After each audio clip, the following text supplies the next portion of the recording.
Alhamdulillahi Rabbil Alameen. A'udhu billahi minash shaitanir rajim. Inna awliya Allahi la khawfun alayhim wa la hum yahzanun. Wa qala Allahu ta'ala fi kalamihil majid al-furqanil hamid.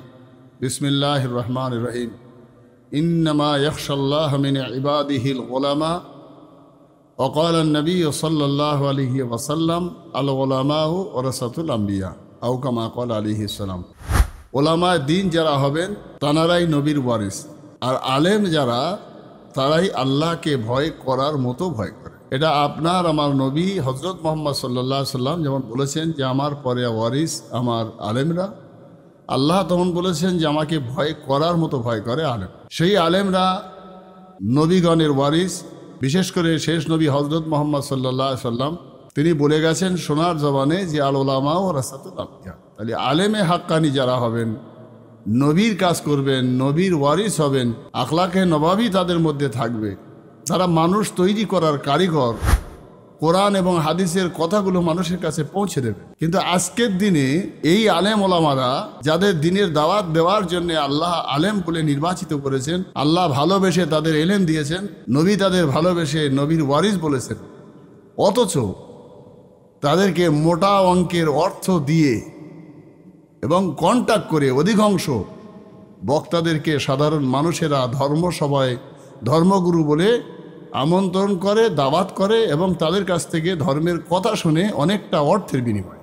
তারপরেও এরা একটা শ্রেণীর নামধারী পীরজাদা, নামধারী আলেম, তারা মিডিয়ায় আসার জন্যে দাওয়াত বেশি পাওয়ার আশায় মোশেখানা চরিত্র নিয়ে একদল সমাজের প্রতিষ্ঠিত লোকের চামচাগিরি করতে গিয়ে আর একদল আলেমদের বিরুদ্ধে বলতে তাদের বিন্দু পরিমাণে আটকায় না। তাহলে যারা সমাজে প্রতিষ্ঠিত হলো তার গোলামি করতে গিয়ে আর একজনকে ছোট করা, এবং এমনও ভাষায় বলছেন যে বয়স্ক এবং মুরব্বী যারা তাদের কথা আর আমরা মানি না। তো যারা বড়দের কথা মানে না, যারা গুরুজনদের মানে না, তাদের ভিতরে এলেম কি এলেম শিক্ষা করেছে, সে আর কি মানুষ তৈরি হয়েছে? সে হেদায়েতের কথা বলবে, মানুষ তার কথা হেদায়েত হবে, এটা কোনোদিনই হয়?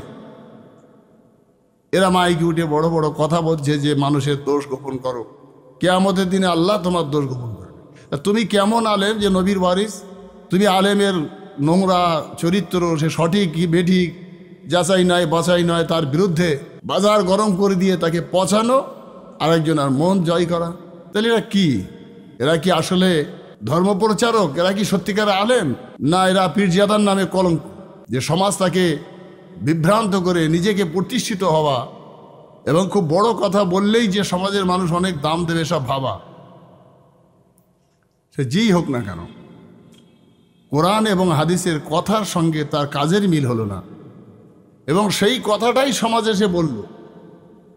তাহলে একজনের বড় বলতে গিয়ে আর একজনকে ছোট করা, আর একজনকে তার চরিত্রে আঘাত এনে আর একজনকে সুনাম করা, এবং সুনাম করতে করতে যতটা তার পাওনা তার থেকে অনেক বেশি দিয়ে দেওয়া, এটা তো নিঃসন্দেহে একজন আলেমে হাক্কানির কাজ নয়। এটা ওই সমস্ত পীর মোর্শেদদের নাম ভিড়িয়ে তাদের বংশের বলে মিথ্যা প্রচার করে এ সমস্ত নোংরামি করা তাদের কাজ নয়। যারা আওলাদে আউলিয়া হবে তাদের মার্জিত ভাষা হবে, যারা আলেমে হাক্কানি হবে তারা লোকের দোষ, আলেমদের দোষ গোপন, আলেমদের দোষ বলতে পারে, সাধারণ মানুষের দোষ গোপন করতে হয়। সে জায়গায় একজন আলেম, একজন বক্তার কতটা দোষ আছে আর কতটা নেই সেসব নয়, প্রচার করে দিলাম, লাভটা কি হয়? দুনিয়ার জমিনে বহু খ্যাতি সম্পন্ন মানুষ পৃথিবীর জমিনে আছেন, ছিলেন, ইতিহাস ক্ষমা করবে না। আকবর একটা কথা বলেছিল, দিন লাহি করে সারা পৃথিবীর মুসলমানরা, ইমানদাররা তাকে অভিশাপ দেয়। বাদশাহ ঔরঙ্গজেব রহমতুল্লাহ আলাইহি টুপি সেলাই করে নিজে খেতে গিয়ে তার সুনাম, তার সুখ্যাতি ইতিহাসের পাতায় স্বর্ণ অক্ষরে লেখা হয়। নমরুদ, কারুন, হামান, সাদ্দাত, ফিরআউন, তাদেরও ইতিহাস আছে কলঙ্কিত এবং অভিশপ্ত ইতিহাস। মারা গেছে তারা, কিন্তু তাদের ইতিহাস কালোর থেকে সাদা করা যায়নি, কিয়ামত পর্যন্ত যাবে না। কিন্তু বাদশাহ ঔরঙ্গজেব, বাদশাহ শাহজাহান, খাজা গরিবে নামাজ বড় পীর আব্দুল কাদের জেলানি, আল্লামা রুহুল আমিন দরগাপুরি, শাহ গোরাচাঁদ, ফুরফুরার পীর মুজাদ্দিদুজ্জামান, পীর কালিমুল্লাহ সিদ্দিকী, ছোট হুজুর, 5 হুজুর কেবলা, তাদের ইতিহাস স্বর্ণ অক্ষরে পৃথিবীর জমিনে লেখা আছে। লক্ষ লক্ষ মানুষ কন্টিনিউ তাদের কবর জিয়ারাত করে, তাদের মাজার জিয়ারাত করে, তাদের জন্য দোয়া করে, তাদের কাছ থেকে রুহানি দোয়া, নেক ফয়েজ নেয়। সেই জন্যে বাদশাহ ঔরঙ্গজেবের মতো মানুষ, তিনি টুপি সেলাই করা পয়সায় তিনি খেতেন। এ গল্প মৌলভী সাহেব করছেন, বক্তা সাহেব করছেন মাইক উঠে।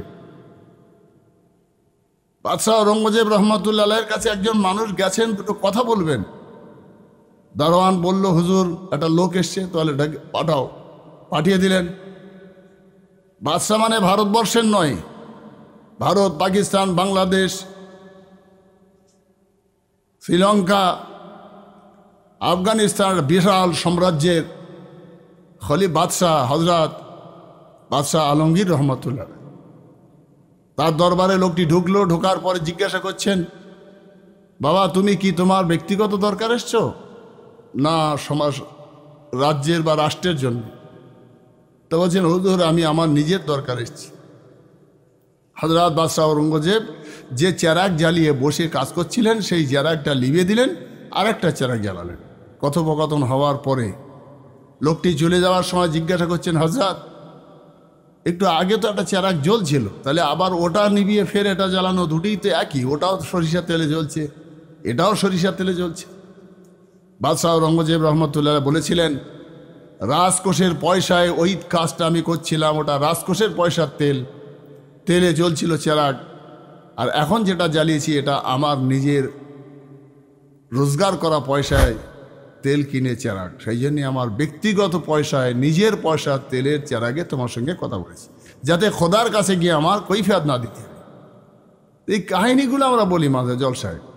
তাহলে আমরা যারা বক্তা, আমরা নবীর ওয়ারিস, সেটা মাথায় রেখে আমাকে দেখতে হবে যে আমি জলসা জুলুসে আলেম ওলামা সেজে, বক্তা সেজে, পীরজাদা সেজে মানুষকে একটা কথা বার্তা দিচ্ছি। কোরআন বলেছে, আতামুরুনা আন-নাসা বিল বিররি ওয়া তানসাউনা আনফুসাকুম ওয়া আনতুম তাতলুনা আল কিতাবা আফালা তাকিলুন। যে কাজ করো না সে কাজের আদেশ দিতে যেও না। তুমি কি জ্ঞানগম্ব রাখো না? তোমার কি বোধগম্ব নেই? আল্লাহ নিষেধ করেছেন যে তুমি যে কাজ করো না সে কাজের কথা বলো না। তুমি লোকের দোষ কতটা সঠিক বেঠিক জানো না, তুমি বাজারে রটিয়ে দিলে। একজন আলেম, একজন বক্তা, তার সুনাম সুখ্যাতি আছে, আবার সেই সঙ্গে দুটো দাওয়াতপত্র হওয়ার আশায় তুমি একটা লোকের এত বড় করছে যে ফুরফুরা দাদা হুজুরের থেকে উপরে নিয়ে যাচ্ছ, আল্লামা রুহুল আমিন সাহেবের থেকে উপরে। যে মর্যাদার লোক তাকে সেই মর্যাদা রাখা ভালো। নিঃসন্দেহে আমার একটা যোগ্যতা আছে, তাই আমার যোগ্যতা অনুযায়ী আমাকে লোক বলুক, ঠিক আছে। এখন আমাকে যেও পীরে কামেল শাহ সুফি আলহাজ হজরত মাওলানা আল্লামা মুমতাজুল মুহাদ্দিসিন শাইখুল হাদিস এত কথা বললে তো নিঃসন্দেহে একটু বাড়াবাড়ি হলো। আর অতিরঞ্জিত বাড়াবাড়িটা মহান আল্লাহ পছন্দ করেন। খয়রুল উমুরে আওসাতুহা, মধ্যম পন্থাটাই ভালো। তাই নিজেকে নিজের জায়গায় থাকা, মিডিয়ার সামনে নিজেকে বেশি ভাব না দেখিয়ে, বড় না সেজে, খুব হুঙ্কার টেনে বড় কথা বলে মানুষকে গরম করা যায়, আল্লাহকে গরম করা যায় না। হুঙ্কার টেনে নাম কেনা যায়, আল্লাহ পাওয়া যায় না। সেই দিকে লক্ষ্য রেখে নিজের জীবনটাকে সঠিক জায়গায় পরিচালিত করবার জন্যে জবানকে সংযত করা। আল্লাহ তাআলা যেন বক্তা এবং আলেম যাদের দিনের খেদমত করার জন্য আল্লাহ পাঠিয়েছিলেন, তারা সাধারণ মানুষ, তারা অন্ধের মতো ভালোবেসে মোটা অঙ্কের অর্থ দিয়ে, তারা নজরানা দিয়ে, তোহফা দিয়ে, হাদিয়া দিয়ে দুটো কথা শুনে, তাহলে সেই লোকগুলোকে বোকা না বানিয়ে তাদের কঠোর পরিশ্রমের পয়সা যখন তারা ব্যয় করে, তাদের দুটো ভালো কথা শোনানো, তাদের মানুষ হওয়া, বিনয়ী হওয়া, বড়দের সম্মান করা শেখানোই ভালো। যে মর্যাদার মানুষ তাকে সেই মর্যাদায় রাখার জন্য তাদের কাছে নির্দেশ দেওয়া। আল্লাহ রাব্বুল আলামিন আমি যা বলেছি তার থেকে বেশি করে আমার এবং যারা ভুলভাল করছেন নিজেকে প্রতিষ্ঠিত করার জন্যে, মহান আল্লাহ না চাইলে হবে না, সেই জন্যে ভুলভাল না করে আল্লাহর উপরে বিশ্বাস রেখে নিজের যতটুকু যোগ্যতা আছে তার উপরে আমলে জিন্দেগি গড়ার নিজে চেষ্টা করি এবং অপরকে গড়াবার জন্য ভাবি। ওমা তৌফিকি ইল্লা বিল্লাহ। আসসালামু আলাইকুম।